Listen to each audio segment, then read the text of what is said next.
କଳାକେନ୍ଦ୍ର Sunday art ସ୍କୁଲର ପ୍ରଥମ ବାର୍ଷିକ ଉତ୍ସବ ସାଲେପୁର ହାଇସ୍କୁଲ ଖେଳ ପଡ଼ିଆଠାରେ ମହା ଆଡ଼ମ୍ବର ସହକାରେ ଅନୁଷ୍ଠିତ ହୋଇଯାଇଛି।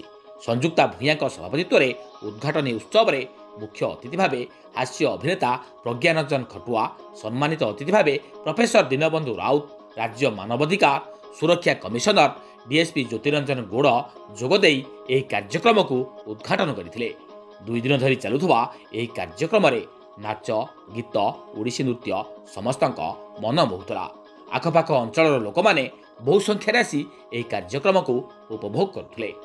ଉଦ୍ଯାପନୀ ଉତ୍ସବରେ ମୁଖ୍ୟ ଅତିଥି ଭାବେ ସାଲେପୁର ତହସିଲଦାର ଶିବ ମଲ୍ଲିକ, ବିଶିଷ୍ଟ ଅତିଥି ଭାବେ ସାଲେପୁର ମଣ୍ଡଳ ଉନ୍ନୟନ ଅଧିକାରୀ ଖଗେଶ୍ୱର ପାତ୍ର, ମୁଖ୍ୟ ବକ୍ତା ଭାବେ ଏସ୍ଡିପିଓ ନିହାରଞ୍ଜନ ପ୍ରଧାନ, ଆଇଆଇସି ମନୋଜ ସ୍ୱାଇଁ ଯୋଗଦେଇ କୃତି ପ୍ରତିଯୋଗୀଙ୍କୁ ସମ୍ମାନିତ କରିଥିଲେ। Bureau report, AMS news.